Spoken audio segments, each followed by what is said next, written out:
Yo, what is up, everybody? It is Dibes, Mr. Crockpot on Twitter. Welcome to TPL Live. This is the post-game show. The Eagles took the L today, 22-17.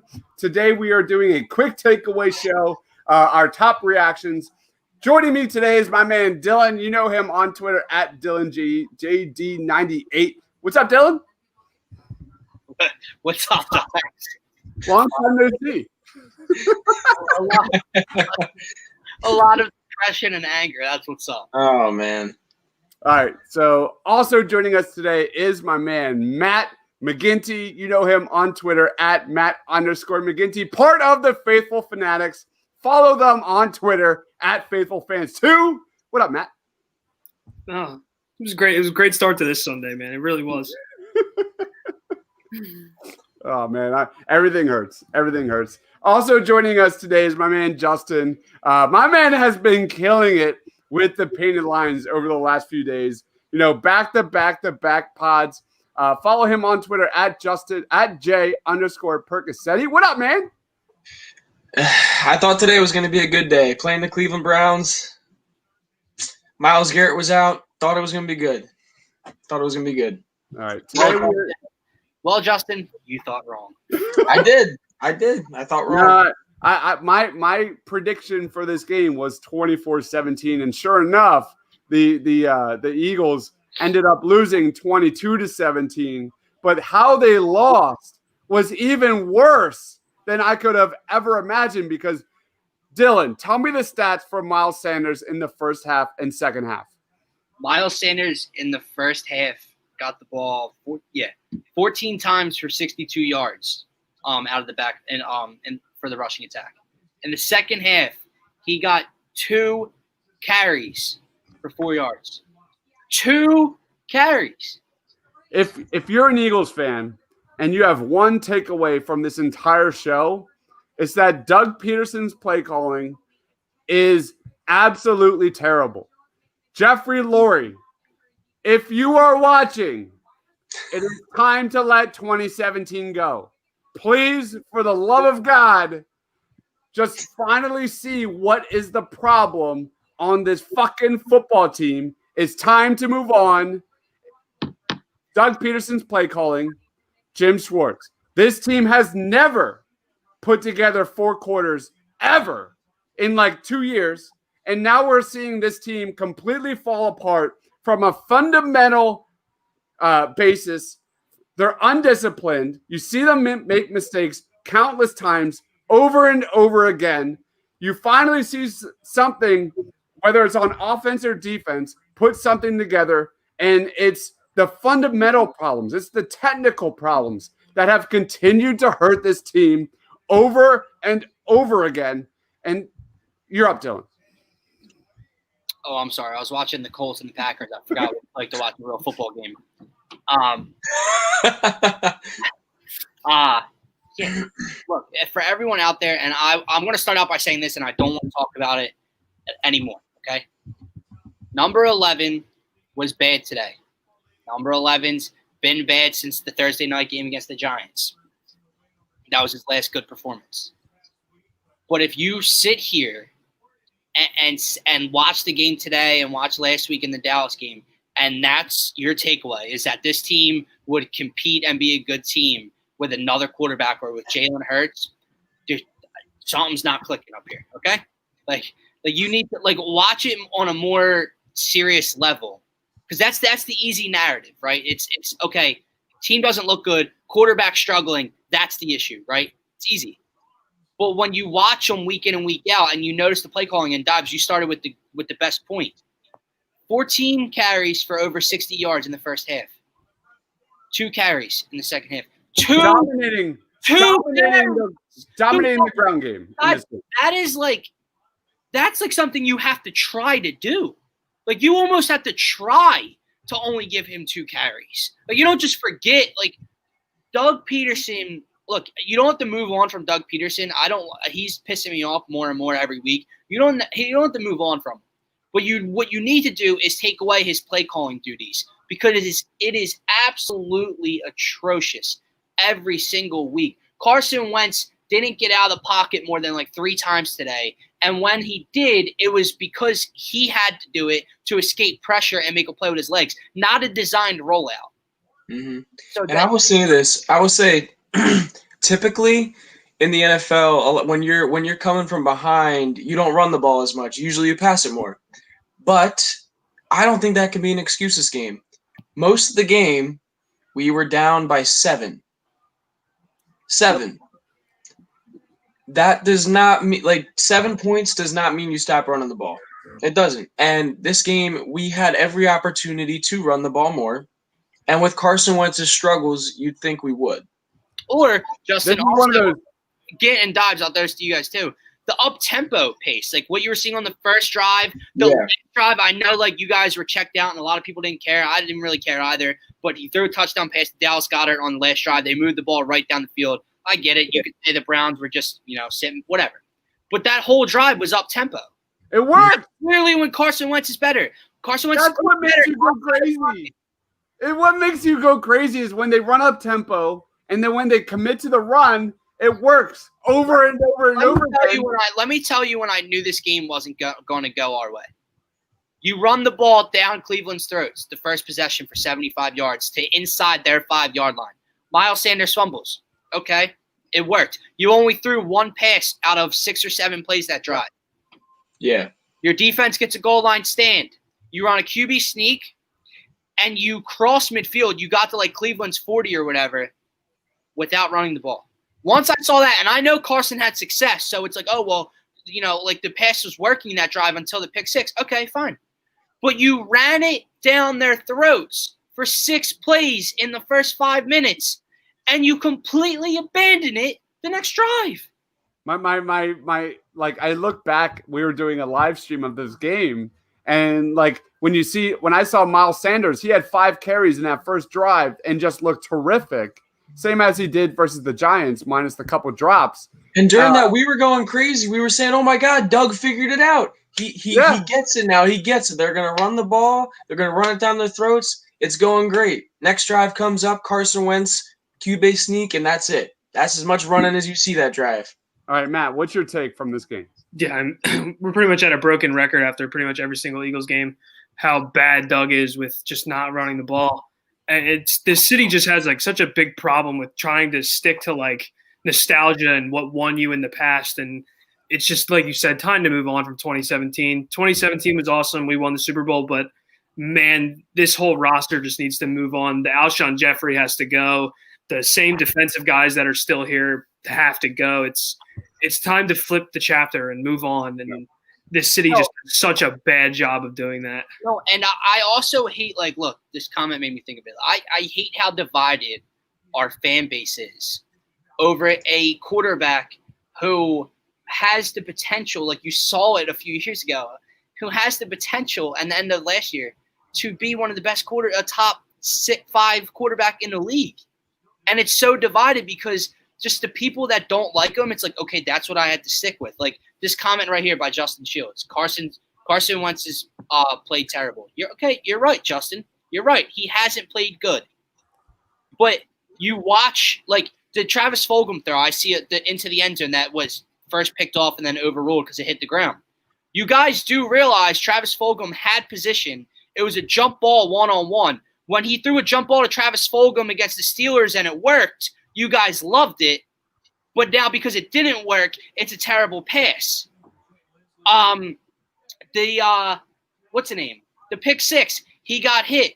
The last one to Alshon Jeffrey. You're going to tell me you didn't watch Alshon Jeffrey mistime his jump and jump 3 seconds before the ball was right here?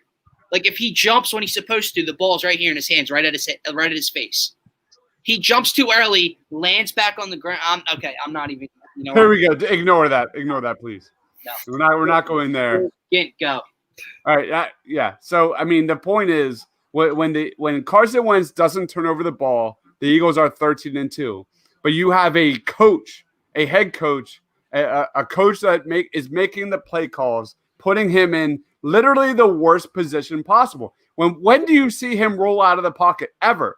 It's almost a reoccurring joke with the Philadelphia Eagles right now when you see it on social media that people suggest, hey, maybe you should see Carson Wentz roll out of the pocket. It's absolutely hilarious that this coach cannot, like, he has no feel for this game whatsoever. And I haven't soured on a head coach in Philadelphia sports since Chip Kelly. And you know, it just sucks that it's the Philadelphia Eagles, a team that I love. And we're watching the NFC East, one of the most respected divisions in the history of sports, period.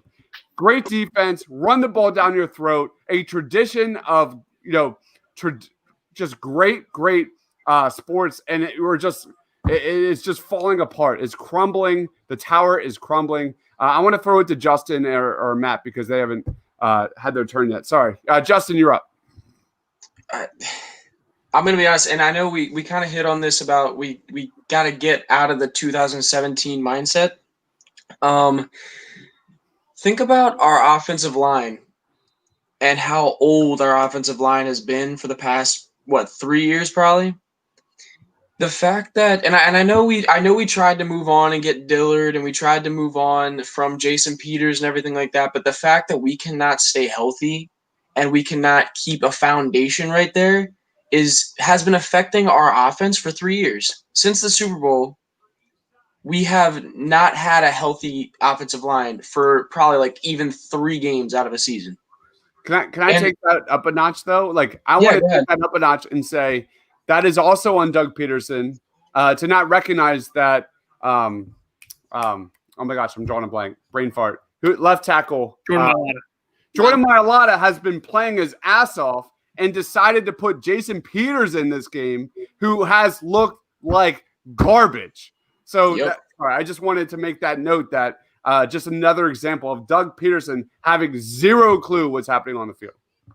No, and that's an amazing point because, like, literally, Peterson came out in this press conference and said that he feels Jason Peters is settling into the left tackle position and he wants to keep him there rather than Jordan Mailata. If you want to call settling being run over by every defender on the Browns, I don't know. Like, I don't know what you're seeing, but if our Eagles defensive ends or defensive line in the practice squad is really that bad to the point where it's making Jason Peters look that good, that's sad.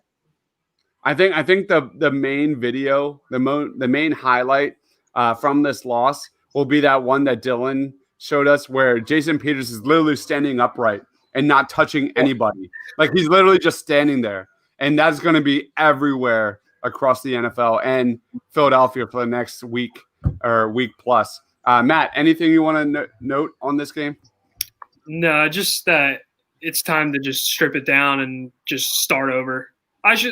There's a foundation. Like, Carson Wentz can be a top 12 quarterback in the NFL. He can.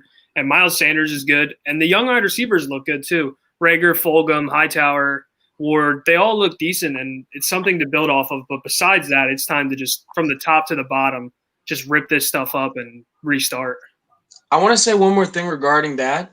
The fact that they have Alshon Jeffrey in there instead of Travis Fulgham on most plays, and Travis Fulgham isn't getting more attention. Now, mind you, this game he was being covered by a good corner. I'm drawing a blank on the name right now. Denzel Ward. Denzel Ward, who's obviously a very good corner, who's probably on Travis Fulgham most of the game. I still think you got to look to get Jalen Rager more involved as well. I think it's sad that how good he's supposed to be and that he was our first-round pick. And I know he has been injured, but I think the fact that he's had 2 weeks to get healthy after the bye week, I think he needs to get more involved. I think that's a major concern. Like, you saw Carson and Travis Fulgham's chemistry here. In the last 2 weeks, non-existent, an absolute zero. And you saw Jalen Rager be the most targeted wide receiver on the Eagles last week. He was barely involved today. Like, you would think. I mean, we're talking about Doug Peterson, and it makes sense. We've talked about this. It's like beating your head against the wall, beating a dead horse over and over and over again. We've been talking about this for 10 weeks, that what the game plan dictates, you go the exact opposite. The Cleveland Browns has a terrible pass defense. Jalen Rager should be, featured heavily against the Cleveland Browns. And what he had, like 1 target, 2 targets. You don't get this guy the ball in space. You don't get him the ball. This has to be the worst screen team in the NFL. You put in Jalen Hurts and you do read option. All of those fucking plays should go to Jalen Reagor and get him the ball in space, not Jalen fucking Hurts. And you talk about guys that like the second round pick in Jalen Hurts, and you talk about a third round pick in Davion Taylor. I'm sorry. Guess what? An offensive lineman on an aging offensive line could pretty fucking help in this period. So it is a train wreck. It is an absolute train wreck. Dylan, you haven't spoken a word. Your turn. I'm broken. I'm broken because, like, this is what I want to do, right? And, like, I have a passion for it. And then I see tweets like this from guys who have a large following in this industry. Like I've been saying all season, the issue is Carson Wentz. It isn't the fact the QB is turning the ball over multiple times every game. Eagles can't win like that with any head coach, defense coordinator, or GM. They don't watch the game. They don't watch the game. And the thing is, and I hate it because there's a lot of I want to throw back. I want to just piggyback off it. I'll throw it right back to you. But in my history of doing like G League beat and watching the Sixers and kind of understanding the ins and outs of how the Sixers beat works and all that kind of in terms of like local and national heads, you know, the people that are watching the game or at practice. It's pretty interesting. It's pretty interesting that you could have so many followers, but that doesn't mean you actually are in of what is actually happening. Right.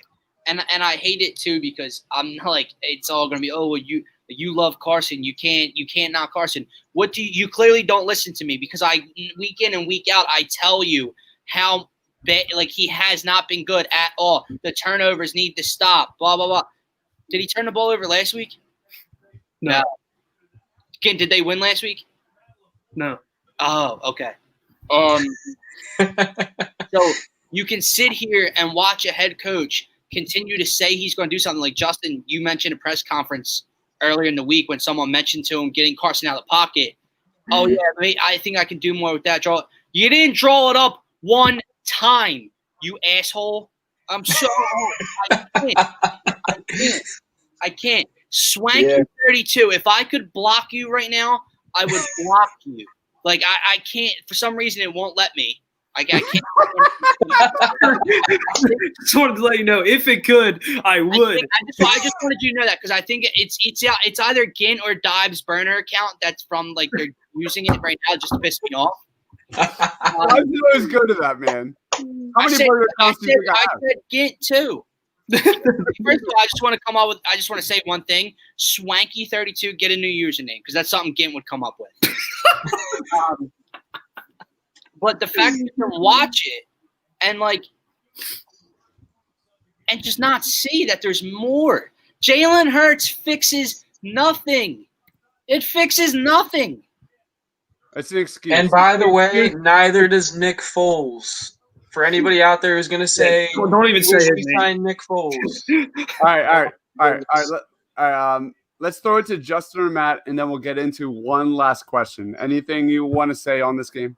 Yeah, let me just say one thing real quick. I think the worst part about it for me and Dylan especially, because me and Dylan talk a lot about it. When we were 3-4-1, I remember me and Dylan were just like, this stuff might turn around. Like, we're about to be 500 right here.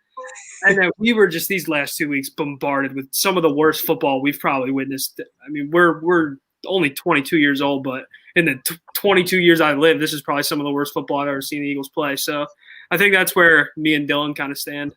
You fell into the trap of national media. You fell into the trap of national media saying that the Eagles are going to get healthy. I mean, that is my point. That is coaching. When a team comes out, stop laughing, Gint. I didn't drink. I wasn't drinking the Kool-Aid on that one. I'm not saying my man over here was. I'm not saying it. When a team comes out flat, hold on. You're in first place by I don't care if it's bad division. You're in first place by 2.5 games in your division, right? You're getting all your healthy pieces back going into a bye week. And you come out flat like you were against the Giants, flat like you were against the Cleveland Browns. The game plan, no one has any idea what the identity of this offense or this team is. Guess what that is, guys? And Swanky 3-2. Coaching. It's coaching. The quarterback doesn't make your team flat. The quarterback who handed the ball over and over again on first day on the first possession, which the game should have been 7-0 from the jump. Oh my God, Swanky.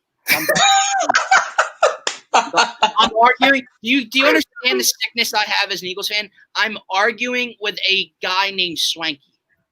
I wish Rob saw this. Yo. Swanky, he's been awful. I'm not. What aren't you getting? The words are coming out of my mouth. He's been awful. All right. Last question here, guys. The Eagles now play Seahawks at Green Bay, Saints at Cardinals, then at Dallas, and then Washington. How do you see this season progressing? Do you see them winning another game? Because in my opinion, like, where would this team be without Ben DiNucci? Ben freaking DiNucci. And that quarterback that played for the Cowboys against the Steelers would have. I have to make one more take. And because this won't be part of our live stream, which was so fun, by the way. Make sure you subscribe. Make sure you like here at the Painted Lines YouTube channel. We were bombarded today by Browns fans, and it was so funny to see. Whoa, I'm getting echo. To see what's happening. Who was that? I don't know what's happening. I'm getting like this like echo of myself. You're good now. All right, am I good? All right. And they were saying how the Browns fans kicked the Eagles' ass, and they were saying they were putting the Browns on this pedestal for beating the Philadelphia Eagles. And I just want to make sure everyone's aware of how hilarious that was to us who have been killing this Eagles team and how bad they are. This is a garbage NFL team. This is a garbage NFL front office, top to bottom. Jeffrey Lurie, if you're watching this, I've been calling you out for like 6 weeks. That was really funny. All right, you're up, Dylan. How many wins? I just hope Seahawk Nation brings it even harder next week. That was my take. We were like talking about how we're at the first half. We have limited the Cleveland Browns to what, 25 yards or something on the ground. And we're still losing. By the way, Seahawk Nation and everyone out there, don't let the Birds win on Monday night. Don't let the Birds win on Monday night, because I'll get a rolling like you've never seen before. But anyway, to answer your question, how I see the season, loss.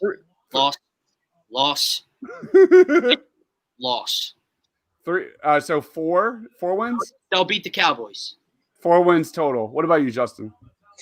Listen, all I'm going to say is if you want to bet and get some easy money, bet against the Eagles.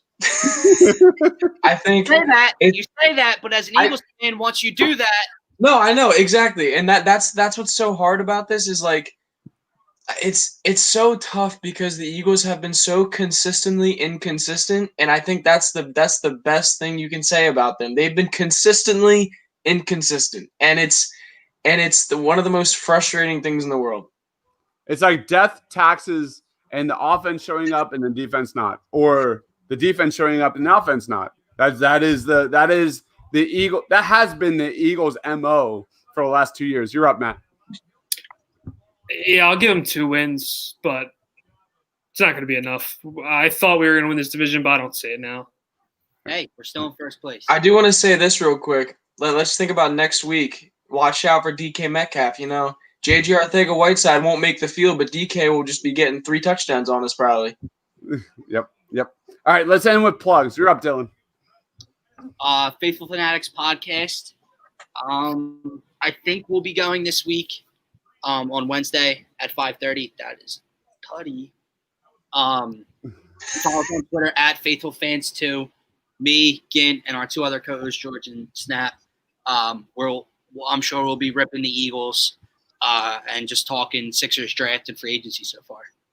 God, it feels good to have Sixers this close because It does. Oh, but by the way, in basketball news, Jason Tatum just signed his extension for $195 million. All right. Yeah, that makes sense. I mean, 5 years. Okay. Justin, anything you want to plug? I mean, Twitter, J_Persichetti. If you want to follow that, the Painted Lions, I should be coming on here a good amount. So, yeah. Before this game started, I was like going back and I watched a Malcolm Jenkins because I see the Malcolm Jenkins jersey behind you. Mm-hmm. And I saw the video of him going, all we got is all we need. And Yep. I'm like, I'm thinking in my head of like, that's what they need. And they don't have that this year. There's no way. I'm so over the us against the world. We're all we got. We all we need. Bullshit, dude. Just go be a good team for like stop. And that's mentality. Yeah. It's like we've needed for the past like 3 years, 4 years even, have needed the mentality of being the underdog. And it's like, it's sad that you win a Super Bowl and then you still need the mentality of being an underdog.